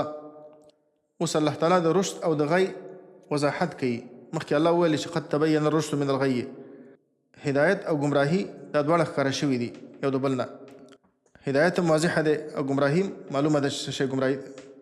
اوس الله د هدایت او د غی وضاحت کوي. هدایت دا ده چې انسان یوازې په الله باندې ایمان راوړي، یوازې خالصانه د الله بندګي وکړي او د ټولو تواغیتو په مقابل کې کفر وکړي. یوازې الله ومني چې یوازې د الله بندګي کوم، د الله نه بغیر د هیچ چا بندګي نه کوم. یوازې د الله نظام منم، د الله نه بغیر د بل هیچ چا نظام نه منم. دا رشد او هدایت دی. او د دې په خلاف باندې د الله سره د مخلوقاتو برابرول، د مخلوقاتو بندګي او عبادت او د الله حق بل چاته ورکول دا گمراهي ده. فمن یکفر بالطاغوت، نو هغه څوک چې کفر وکړه بالطاغوت، په طاغوت باندې چې طاغوت وروسته د دې وضاحت وکړم، ویؤمن بالله او ایمان راوړ په الله تعالی باندې، فقد استمسک، نو یقینا د منګلې ولګولې بالعروة الوثقى، په هغه کړۍ محکمه باندې، په مضبوطه کړۍ باندې، لا انفصام لها، داسې مضبوطه کړۍ چې د هغې دپاره قطع کېدل نشته دي، د هغې دپاره پرې کېدل نشته دي. انسان چې کله غرق کېږي نو داسې یو شي ته لاس اچوي، نو الله فرمایي چې دا د توحید کلمه الله تعالی ذکر کوي چې دا د توحید کلمه دا داسې مضبوطه کړۍ ده. کله چې انسان دې ته لاس واچوي، دا راونیسي، نو انسان به دا د هر قسم فتنو نه، د هر قسم شبهاتو نه او د هر قسم د هلاکت د ځایونو نه به انسان ته نجات ورکوي.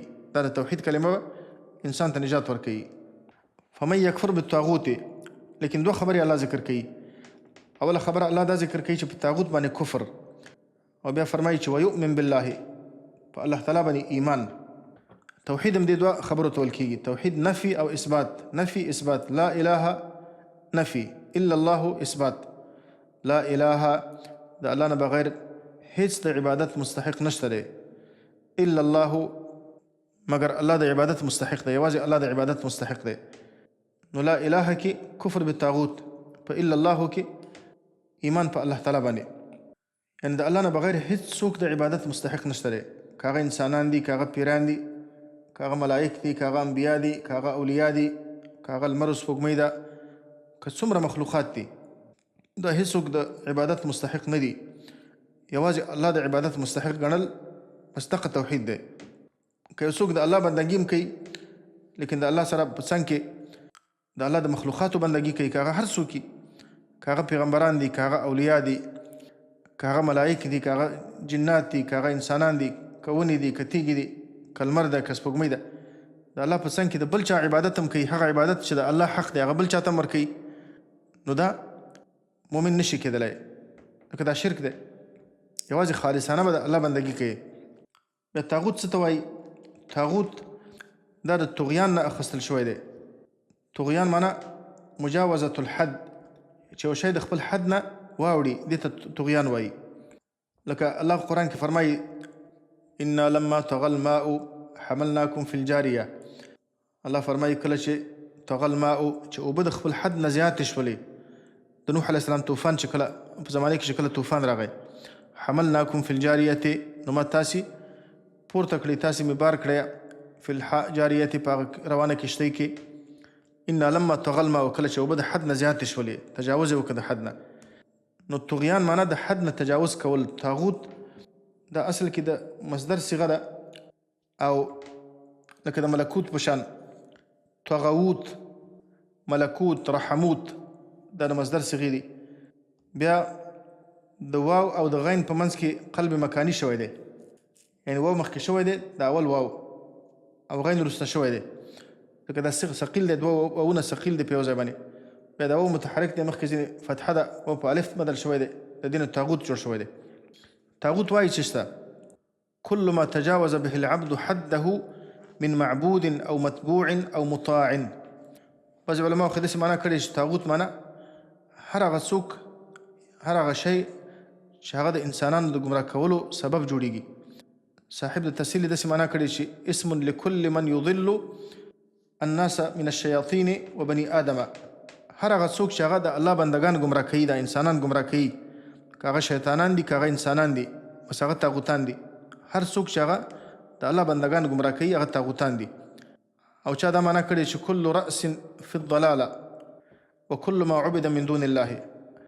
هر د ګمراه کولو سر، د ګمراه کوونکو سردمداران او هر څوک چې د الله نه بغیر عبادت کیږي بس دا طاغوت دی. لکه چا دا معنا کړی شیطان طاغوت دی، چا ویلي ساحر طاغوت دی، چا ویلي کاهن طاغوت دی. خو دا د طاغوت افراد دي ځکه دا ګمراه کوونکي دي. شیطان ګمراه کوونکی دی، ساحران او جادوګران دا ګمراه کوونکي دي، دا کوډګرو جادوګرو د خلکو ته د غیبو خبرې کوي، دا د انسانان ګمراه کوي، دا ټول طاغوتان دي.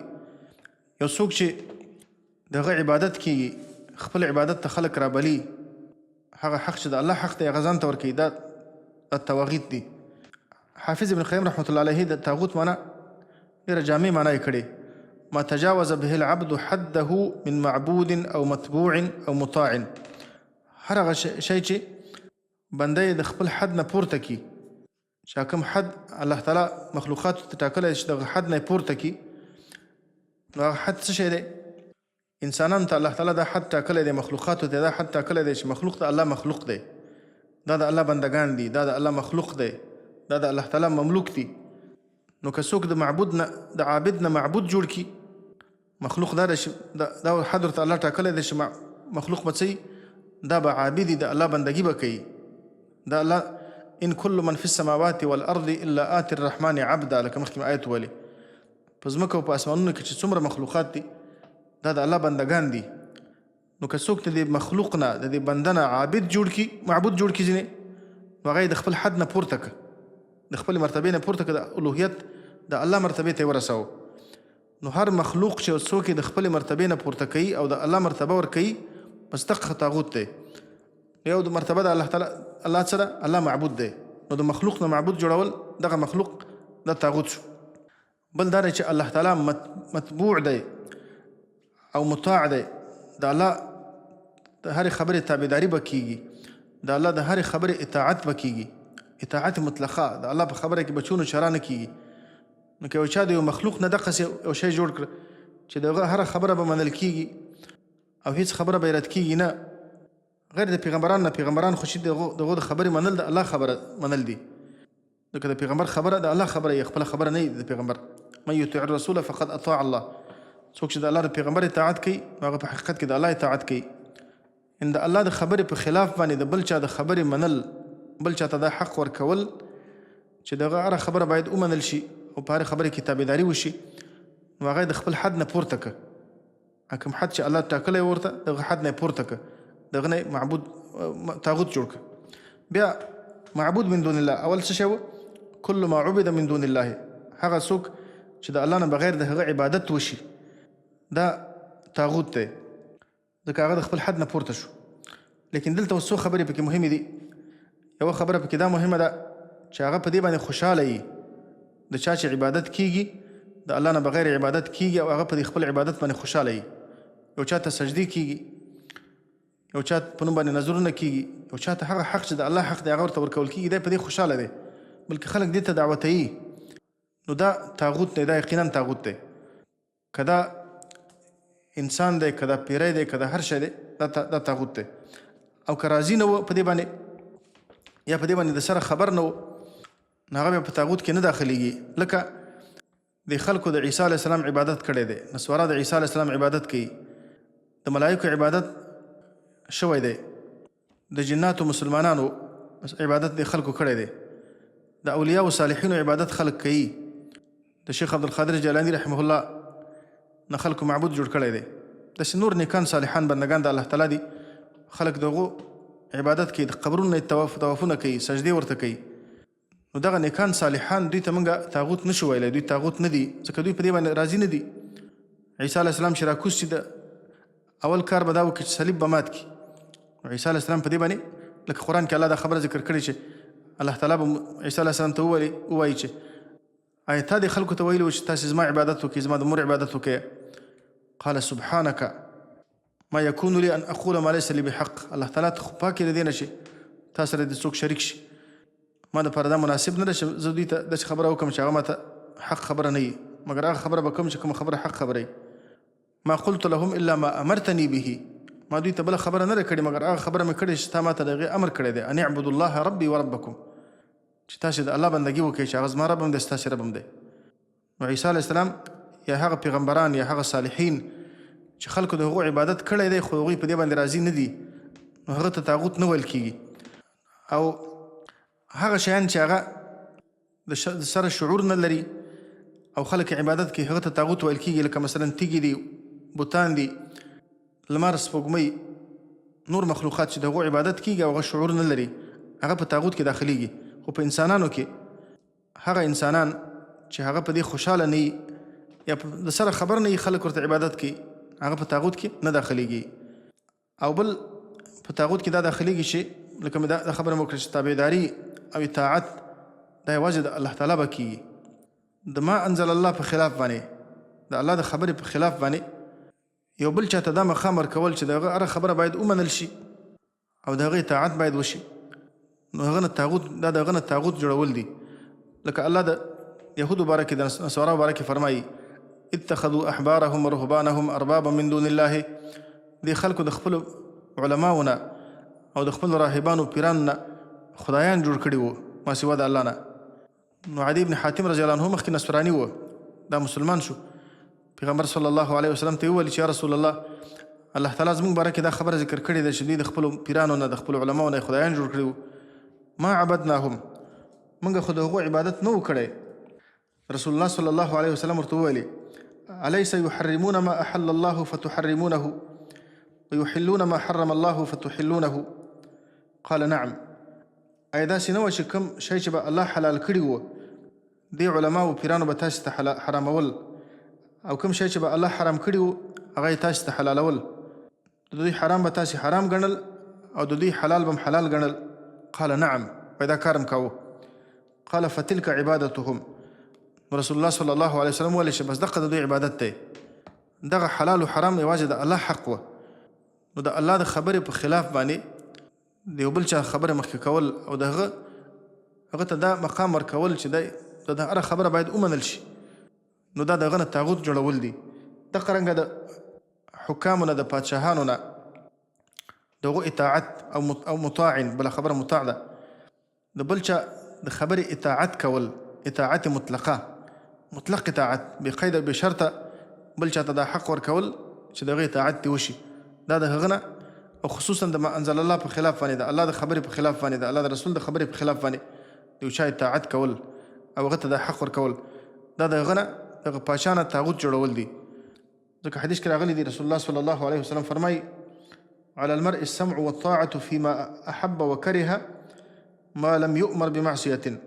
په یو چا باندې د خبرې اورېدل او د خبرې منل دا لازم دي، که خوښه ده که خوښه نه ده، لیکن په دې شرط باندې چې دته په ګناه باندې امر ونشي. فإن أمر بمعصية فلا سمع ولا طاعة، نو که په ګناه باندې امر وشو نو بیا اورېدل او منل نشته دي. نو که څوک یو پاچا ته دا حق ورکوي چې دغه هره خبره د منلو وړ ده ولو که د الله د خبرې په خلاف باندې هم وي، د هغې اطاعت مطلقه باید وشي، نو دا یې د هغه نه طاغوت جوړ کړه. یو څوک د الله د قانون نه بغیر د الله د قانون په ځای باندې په خلاف باندې بل قانون جوړوي او د هغه قانون ته د قانون په سترګه باندې کتل، د هغه قانون ته د الله په قانون باندې ترجیح ورکول، یا د الله د قانون سره برابر ګڼل، یا د الله د قانون نه د انسانانو دپاره په مصلحت باندې ګڼل چې دا مصلحت پکې دی، بس دا د هغه نه طاغوت جوړول دي. نو دې ټولو کې د طاغوت لفظ کې دا ټول شاملېږي. ایمان باندې د ایمان دپاره شرط دا دی، الله فرمایي فمن یکفر بالطاغوت، هغه څوک چې په طاغوت باندې اول کفر وکړي، اول به دا عقیده ساتي چې د الله نه بغیر مخلوقاتو کې د عبادت لایق څوک نشته دی، داسې څوک نشته دی چې د هغه د الله او د الله د رسول د خبرې په خلاف باندې دغه تابعداري باید وشي او دغه اطاعت باید وشي، داسې څوک نشته. داسې څوک نشته دی چې هغه د دې حق ولري چې د مخلوقاتو لپاره د نظام جوړ کړي، قانون دی جوړ کړي، حلال و حرام دی ورته جوړ کړي. داسې اول به دا عقیده ساتي، دې ته کفر بالطاغوت وایي. بیا دغه نه وروسته ویؤمن بالله، بیا ایمان راوړي په الله تعالی باندې، اول تخلیه ده بیا تحلیه ده. اول به دا چې انسان به د ګندګۍ نه ځان خالي کوي، ځان به صفا کوي، بیا به ځان ښایسته کوي په توحید باندې. ویؤمن بالله او ایمان راوړي په الله تعالی باندې. فقد استمسک نو یقینا منګلې ولګولې بالعروة الوثقى په هغه کړۍ محکمه باندې، په مضبوطه کړۍ باندې چې هغه د لا اله الا الله کلمه ده. یعنې چا چې دغه دوه کاره وکړه، په طاغوت باندې کفر او په الله باندې ایمان، بس هغه د توحید مضبوطه کلمه یې راونیوله. خو دا داسې مضبوطه کړۍ ده، الله فرمایي چې لا انفصام لها، چې د هغې دپاره قطع کېدل نشته دي. دا داسې مضبوطه کړۍ ده چې دا دې راونیوله، دا خامخا ته خپل مقصد ته رسوي او خامخا دې د هلاکت نه او د بربادۍ نه، د تباهۍ نه او د غرق کېدو نه دې بچ کوي، ته د هر قسم شبهاتو نه، د هر قسم فتنو نه دا ته بچ کوي. او دا د ټولو پیغمبرانو د دعوت مقصد و. الله فرمایي چې ولقد بعثنا في كل امة رسولا ان اعبدوا الله واجتنبوا الطاغوت. ما په هر امت کې پیغمبر لېږلی و او د هر پیغمبر دعوت دې دوه خبرو ته و. ان اعبدوا الله، یو دا چې تاسې یوازې د الله عبادت وکړئ، واجتنبوا الطاغوت، او تاسې د طاغوت نه اجتناب وکړئ، د هغو نه ځان وساتئ. د الله نه بغیر د بل چا عبادت مه کوئ، د الله نه بغیر د بل چا د الله په خلاف، د الله د خبرې په خلاف باندې د بل چا اطاعت مه کوئ، تابعداري مه کوئ. والله سمیع علیم، او الله تعالی ډېر ښه اورېدونکی دی د ټولو خبرو، او الله تعالی په هر څه باندې عالم دی. الله ولي الذین آمنوا يخرجهم من الظلمات إلى النور والذين كفروا أولياؤهم الطاغوت يخرجونهم من النور إلى الظلمات. اوس الله تعالی د دې دواړو ډلو عاقبت ذکر کوي. مخکې الله دوه ډلو ته اشاره وکړه، یو اصحاب الرشد او بل اصحاب الغی، یو د هدایت والا او بل د سرکشي او د ګمراهي والا. هدایت والا څوک و چې په طاغوت باندې کفر وکړ، یوازې په الله باندې ایمان راوړ. او ګمراهي او سرکشي والا څوک دي چې هغه په طاغوت باندې کفر نه کوي او یوازې په الله باندې خالصانه ایمان نه راوړي، دا طاغوت والا دي. اوس الله د دواړو ډلو نتیجه ذکر کوي.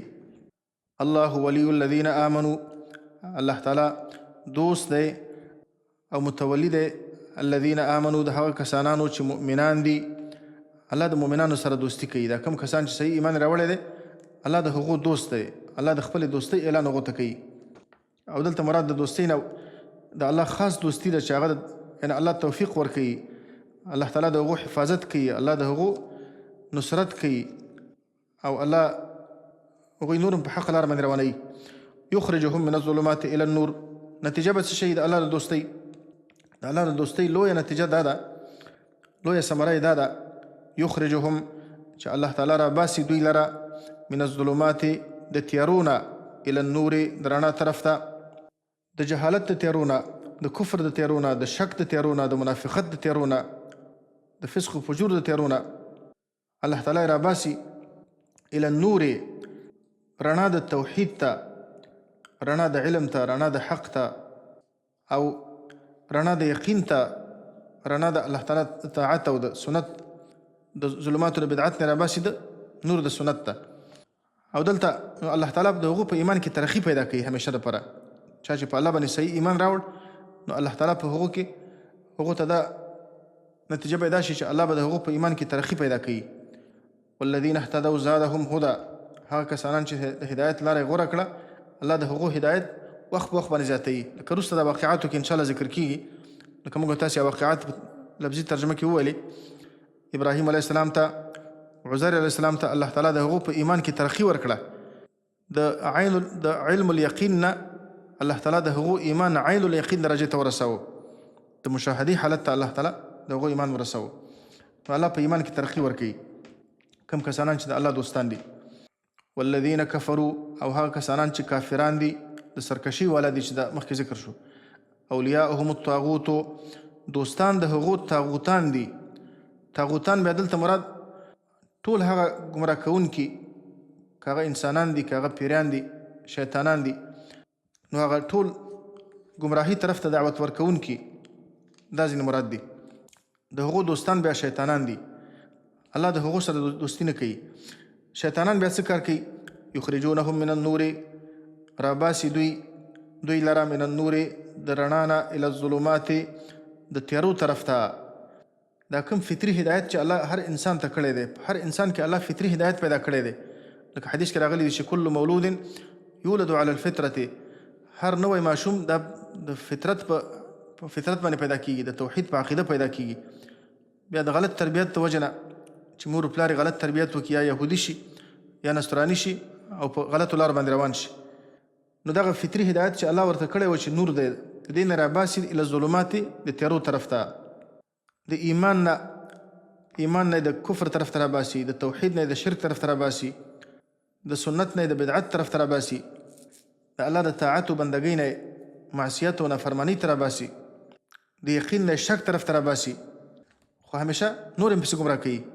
چا چې د ګمراهۍ لاره اختیار کړه، نو د الله سنت دا دی چې الله ځینې خپل توفیق سلبوي، الله توفیق نه ورکوي.